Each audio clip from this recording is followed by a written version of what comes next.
বেশ ও দাদা ছেড়ে দিন জায়গাটা। দাদা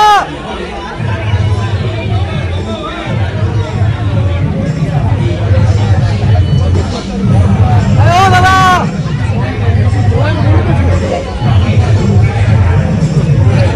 দাদা দাদা আমি দুপুরে দেখলাম এত জোর বাঁধ পড়ছে।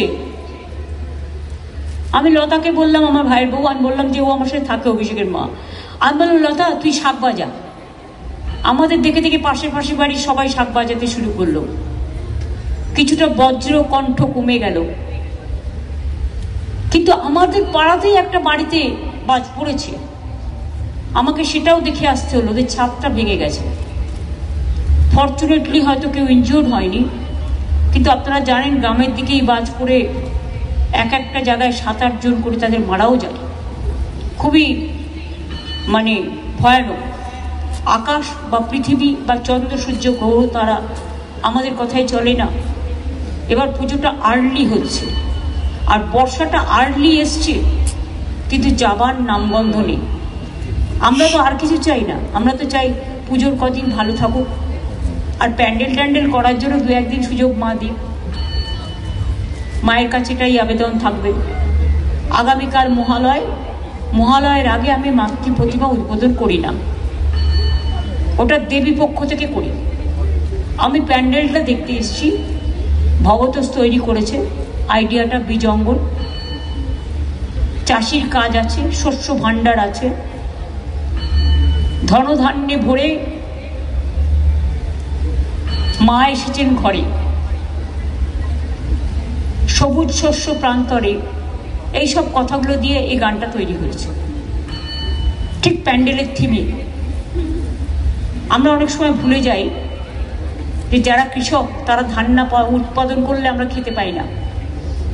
আমরা অনেক সময় ভুলে যাই যারা শস্য উৎপাদন করে তারা যদি না থাকে আমরা কিন্তু শস্যগুলো পাবো না। আমরা অনেক সময় ভুলে যাই কারিগররা যারা বিভিন্ন জিনিস তৈরি করে, এবং তারা মাটির ঘরে থাকলেও তাদের সৃষ্টি কিন্তু সৃষ্টির ভাণ্ডার, তারা কিন্তু সৃষ্টির অন্যতম স্রষ্টা। কাজেই তাদেরকে মর্যাদা দিয়ে টালা প্রত্যয় যে পুজো করেছে, আমি এই ভাবনাটাকে আমি অনেক অনেক অভিবাদন জানাচ্ছি, অনেক অনেক শুভনন্দন জানাচ্ছি। খুব ভালো থেকো সকলে, খুব ভালো হোক সকলে, আমি এটুকুই বলবো। এবং তোমাদের সাথে ইউনেস্কোরও একটা পার্টনারশিপ আছে, কাজেই অলরেডি টুরিস্টরা আসতে শুরু করেছে এবং অনেক ফরেনার্সরাই পুজোতে আসে।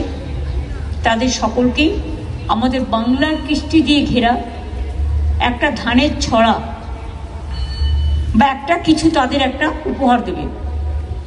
অন্য কিছু দামি উপহার দরকার নেই, যে তোমরা শাল কিনেছো এটা অনেক দাম, নো, আমি তো নয়, প্রশ্নে আসে না। আমি যেটা বলি তোমাদের, তুমি বরঞ্চ আমাকে একটা গামছা দিলে আমি খুশি হতাম, আমার কাজে লাগতো।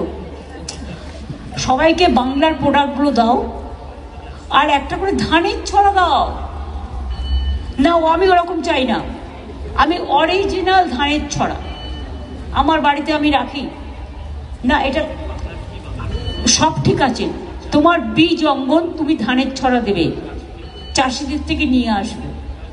আমার ঘরেও একটা ধানের ছড়া থাকে, আমার ঘরেও একটা সেলফ হেল্প গ্রুপের একটা হারিকেন থাকে যার মধ্যে একটা লাইট জ্বলে। এগুলো হচ্ছে বিউটি, খুবই সুন্দর। এগুলো দেখলে ফরেনার্সরাও খুশি হয়, বন্ধুরাও খুশি হয়। আমার নতুন করে নেবার কিছু নেই, তোমরা আমাকে ডেকেছো, এটাই আমার বড় পাওনা। আমি অনুরোধ করব আমাকে কিছু না দিয়ে গরিব মানুষের মুখে হাসি ফোটাও, আমি এটুকু শুধু বলতে চাই। ভালো থাকুন, সুস্থ থাকুন, অনেক অনেক শুভ না।